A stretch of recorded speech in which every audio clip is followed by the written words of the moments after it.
అమరావతిలో భూములు గాని, లేకపోతే ఇంకా డెవలప్‌మెంట్‌కి సంబంధించి మరో 44,000 ఎకరాలు ప్రభుత్వం సేకరించబోతుంది అంటేనే, అసలు ఎందుకు అంత ఇంటర్నేషనల్ ఎయిర్‌పోర్ట్‌లు గాని, లేకపోతే గన్నవరంలో ఉన్నాయి గదా! అనే ఒక కొంత వాదన కొంతమందిలో వినిపిస్తుంది. ఈ దీనికి మీ ఒక కామన్ మ్యాన్‌గా మీ అభిప్రాయం ఏంటి సార్? మీరేం చెప్తారు? అంటే విజన్ అనేది ఒక సంవత్సరం, 2 సంవత్సరాల విజన్ కాదు సార్ అది. హ్మ్. 25 ఇయర్స్, 40 ఇయర్స్ విజన్‌తో పనిచేస్తున్నారు. అవును. 2047 అంటున్నాడు ఆయన. ఆ! ఆ! ఓకే. ఇప్పుడు ఫర్ ఎగ్జాంపుల్ మన బేగంపేట ఎయిర్‌పోర్ట్ ఉందండి. హ్మ్.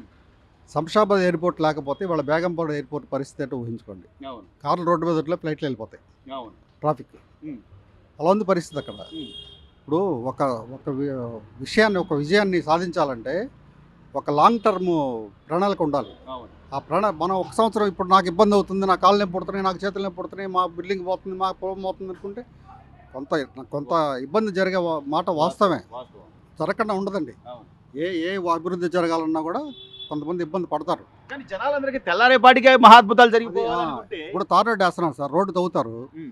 మన ఇంట్లోంచి బయటకు అడుగు పెడతానికి కుదరదు. హ్మ్. వాళ్ళు తిట్టుకుంటారు ఇంట్లో వాళ్ళు, అవును. కాదనరు. అవును. కానీ రేపు పొద్దున్న రోడ్డు వేసి ఎవరు ఉపయోగపడుతుంది? వాళ్ళకే కదా! మీకు ఉపయోగపడుతుంది, లేదా మీ పిల్లలకి, మీ మీ భవిష్యత్ తరాలకు భవిష్యత్ ఉపయోగపడుతుంది. తరాలకి. హ్మ్. అది విజన్ అండి. హ్మ్. విజన్ అంటే అది. అంతేగాని మన మన రోడ్డు ముందు, మన కళ్ళ ముందు నాకు ఇబ్బంది అవుతుంది, నాకు చెమట పోస్తుంది అనుకుంటే అది అభివృద్ధి అసలు జరగనే జరగదు. రైట్. మీరన్నట్టు సార్ ఈ రోజున భవిష్యత్తులో ఆలోచించుకుని ప్రయత్నాలు చేయడంలో చంద్రబాబు నాయుడు గారు ఆయన ఆలోచనలు గాని ఒక మరో సైబరాబాద్ మనం చూస్తున్నాం ఆల్రెడీ. సైబరాబాద్ గానియండి, లేకపోతే హైదరాబాద్‌లో ఐటీ ఇది సెక్టార్ గానియండి. మరి ఈ రోజున మళ్ళీ గత 5 ఏళ్లలో స్తబ్దతగా ఉండిపోయిన అమరావతిని మళ్ళీ డెవలప్ చేయాలంటే వాళ్ళ ప్రణాళికలు ఎంతవరకు కరెక్ట్ అంటారు? ఏంటి? కరెక్ట్ సార్, 100% కరెక్ట్ అవుతాయి అవి. ఎందుకంటే విజన్ అనేది ఒక 10 మంది చేసే పని వేరు. ఒక వ్యక్తి ఒక విజన్ పెట్టుకుని పని చేస్తే 100 మంది వెనక పని చేస్తారండి. అవును. అంటే ఒక విజన్, ఒక పాయింట్ అంటూ ఫిక్స్ చేస్తే హ్మ్. దానికి వర్క్ చేస్తూ ఉంటారు అందరూ. అవును. అంతేగాని ఒక రోజులో అయితే ఇలా ఇబ్బంది పడుతున్నారు, ఇవాళ గుంటలు ఉన్నాయి, అమరావతి వెళ్ళడానికి లేదంటే ఎలాగా? హ్మ్. అవుద్ది. ఒక రోజులో మనం బిల్డింగ్ కట్టాలంటే 3 సంవత్సరాలు పడుతుంది సార్, ఒక బిల్డింగ్ కట్టాలంటే. అవును.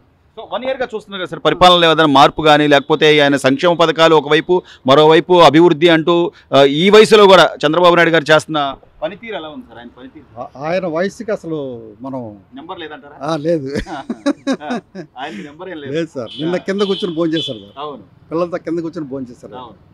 అలా నంబర్కి ఇది లేదు. హ్మ్. వాళ్ళ కష్టానికి కానీ, వాళ్ళ విజన్కి కానీ, వాళ్ళ ఆలోచనకి కానీ హ్మ్. అదో సో డిఫరెంట్ ప్రతి నెల ఒకళ్ళ ఇంటికెళ్ళి వాళ్ళ కాఫీలు, టీలు పెట్టి కూడా ఇస్తున్నాడు. సీఎం డిఫరెంట్ స్థాయి వ్యక్తి డిఫరెంట్ స్టైల్. చంద్రబాబు గారు మారారనుకోవచ్చు అంటారా సార్? ఆయనలో ఒక మార్పు కనిపిస్తుందా మీకు? ఆ? చంద్రబాబు గారు మారటం అంటే ఆ. అదే సార్, ఒక్క రోజులో రాదండి ఏది. అవును. ఒక రోజులో ఒక సంవత్సరంలో వచ్చేది కాదు. అవును. అంటే కొన్ని అవ్వచ్చు. ఇవాళ మన భోజనం అనేది అరిగిపోవటం అది వేరే విషయం. అవును. కానీ ఈ భోజనం ఒక 100 సంవత్సరాల పాటు మనం తినాలి, మన పిల్లలు తినాలి అనే విజన్, అది వేరే విజన్. రైట్. విజన్ అది. భవిష్యత్తు గురించి అలా ఉండాలి సార్ ఎప్పుడు. రైట్. ఎప్పుడు అలా ఉండాలి. 1 ఇయర్ ఏదైతే కూటమి ప్రభుత్వం అధికారంలోకి వచ్చే ముందు చెప్పిందో సూపర్ 6 హామీలు కానివ్వండి, లేకపోతే ఒక పక్క డెవలప్ చేస్తూనే మరోవైపు సంక్షేమ పథకాలు అమలు చేస్తా అన్న రాష్ట్ర ముఖ్యమంత్రి చంద్రబాబు నాయుడు గారు అన్నట్టుగానే నిదానంగా చేసుకుంటూ వస్తున్నారు. తల్లికి వందనం కానివ్వండి, లేకపోతే దీపం పథకం కానివ్వండి, అలాగే పెన్షన్లు ప్రధానంగా. సో ఇవన్నీ చేస్తున్నప్పటికీ కూడా పదే పదే విమర్శలు వైసీపీ వాళ్ళు చేస్తున్నారు. ఏంటి ఎలా చూడాలి? వాళ్ళకి ఏరే ఆప్షన్ ఏం లేదు, ఏదో ఒక పుల్ల పెట్టి గుచ్చాలి కదా, ఏదో ఒకటి కెలగాలి, తేటకుండా నీళ్ళు మురుకులు చేయటం కోసం ఏదో ఒకటి తిరుగుతూ ఉంటారు తప్ప. కానీ ప్రజలు చూస్తున్నారు కదా, ప్రతిదీ గమనిస్తున్నారు కదా. చూస్తున్నారు కాబట్టి ఆనందంగా ఉన్నారు. ఇవాళ ఇన్ని అరికట్టుకొచ్చారు, గంజాయి మాఫియా తీసేశారా. అవును. మరి అభివృద్ధి అంటే మరి బాబు గారిది అభివృద్ధి ఉమ్. చాలా. సంక్షేమం కూడా సార్, అంటే సంక్షేమం. ఎంతమంది పిల్లలు ఉంటే అంతమందికి ఇస్తా- ఇవ్వడం కానివ్వండి. ఒకళ్ళకి కాదు అందరికి ఇస్తున్నాడుగా. ఉమ్. ప్రతి వెనక ముందు ఒక్కసారి కావు కదా. ఇప్పుడు పొయ్యి మీద పెట్టంగానే ఉడికిద్దా అన్నం, ఆకలి అవుతుందంటే అవును. టైం పట్టుద్ది. ఉమ్. బాగుంది పాలన. సో అంటే 1 ఇయర్గా మీరు గమనించింది ఏంటి సార్? ఈ ఎస్పెషల్లీ గుంటూరులో మీరు గమనించింది ఏంటి? ఇంకా ముసలాళ్ళకి మామూలుగా 4,000 పింఛన్ వస్తుంది. ఉమ్. ఉమ్. స్థలాలు కూడా ఇస్తామంటున్నారు పేదలకి. ఉమ్. టిక్కో ఇళ్ళు కూడా బ్లూ రంగు వేసినవి, మామూలు మన మన రంగు ఆ ప్రభుత్వంలో కట్టిన ఇళ్ళు వాళ్ళు బ్లూ రంగు వేసుకున్నారు. ఉమ్. మామూలు వైట్ రంగు వేసి జనానికి ఇవ్వాలని కోరుకుంటున్నారు, చెప్తామంటున్నాడు. మరి జగన్మోహన్ రెడ్డి గారు మాత్రం అసలు ఏమీ లేదు, దొంగ హామీలు ఇచ్చారు, కేవలం ఆయన మాటలు నమ్మి జనాలు నమ్మి మోసపోయారు, 3 ఏళ్ళు ఆగండి మళ్ళీ నేను వస్తాను అని చెప్పి ఆయన. ఎక్కడికంటే వచ్చేది జనం పిచ్చోళ్ళు, ఒక్కసారి ఛాన్స్ అన్నాడు. ఆ. అస్తవ్యస్తంగా అధోగతి పాలు చేసాడు రాష్ట్రాన్ని. ఉమ్. ఇంకెవరు నమ్మేస్తారండి. ఉమ్. మరి రప్పా రప్పా నరుకుతాం ఈ బ్యానర్లు ఇవన్నీ పెట్టుకుని అంటే లాండ్ ఆర్డర్ని ఏదో ఒక విధంగా డిస్టర్బ్ చేయాలి అంటే రాష్ట్ర ప్రజలే కదా సార్ నష్టపోయేది. రాష్ట్ర ప్రజలే ఇప్పుడు అవన్నీ భయభ్రాంతికి గురి చేస్తానికి జనాలని భయపెడతాకి వాళ్ళు అటా ర్యాంకులు వేస్తున్నారు. చివరిగా సార్ మహిళల్ని ఏదో ఒక విధంగా కించపరిచేలాగా నిన్న ప్రసన్న కుమార్ రెడ్డి గారి మాటలు కానివ్వండి, అంతకుముందు అమరావతి రైతు మహిళలను విమర్శించిన మాటలు కానివ్వండి, ఎందుకు అంత చులకన భావం ఏంటి మహిళలంటే వీళ్ళ? చులకన అంటే ఇప్పుడు పిచ్చి ముందు తాగినోడు ఏం మాట్లాడదో తెలియదు. ఆడవాళ్ళని లేదు, పిల్లలు లేరు, బాలింతలు లేరు, ఎన్నో అరాచకాలు చేశారు. జనం బాగా గుర్తుపెట్టుకున్నారు, ఇసిరి కొట్టారు, ఒక ఛాన్స్ ఇచ్చారు. ఒక్క ఛాన్స్కి ఎలా ఉంది, అంతకుముందు ఎలా ఉంది గుర్తుపెట్టుకుని కూటమి ప్రభుత్వాన్ని ఎన్నుకుని బాబు గారు ముఖ్యమంత్రి ఇంకా చేశారు. తెలుసుకోలేరంటారా అంటే జగన్మోహన్ రెడ్డి గారు కానీ లేదా వాళ్ళ తెలు- నాయకులు కానీ? ఇంకా తెలుసుకుంటాం అంటే అది కుక్కతో వంకర, ఎప్పుడు వంకరగానే ఉంటుంది. అంతే. అంతే. సో మొత్తం ఏదైతే పరిపాలన బాగానే సూపర్ పరిపాలన. పోలవరం ప్రతిదీ కూడా నిదానంగా అయినా చేసుకుంటా వస్తా అని చంద్రబాబు గారు చెప్తున్నారు. ఆయన చెప్పినట్టు జరుగుతుందంటారా? జరుగుతుంది కండి వర్క్ అక్కడ కనిపిస్తుంది కదా రాజధానిలో డెవలప్మెంట్ కానీ వర్క్ కానీ. ఇప్పుడు ఇంతకుముందు ఆగిపోయింది, అదంతా అడివి. ఇవాళ కనిపిస్తుందిగా క్లీన్ చేయటం కానీ, ఇప్పుడు కన్స్ట్రక్షన్స్ వర్కింగ్ జరగటం కానీ, ఏదైనా కానీ. ఇప్పుడు మాయ చేయాల్సిన పని లేదు, ఇక్కడ ప్రజలు ఎవరైనా చూడొచ్చు, కనిపిస్తుంది. అయినా కూడా ఇంకా ఏదో ఒకటి విమర్శించాలి, లేకపోతే ఏదో ఒక లాండ్ ఆర్డర్ని కొద్దిగా డిస్టర్బెన్స్ క్రియేట్ చేయాలి అనే తరహాలో ఇప్పుడు రాష్ట్ర మాజీ ముఖ్యమంత్రిగా నీకు ఎంత బాధ్యత ఉంటుంది అనేది కూడా ఆలోచించకుండా విమర్శించడం లేదా రెచ్చగొట్టడం ఇదే పని అయితే ఎట్లా? అది వాళ్ళ విఘ్నతకు ఉండాలండి. ఏం జరుగుతుంది అనేది విమర్శించడం చాలా ఈజీ. ఇప్పుడు నాలుగుతో ఎవరినైనా ఒక మాట తిడతాం ఈజీ, కానీ చేయాలి కదా.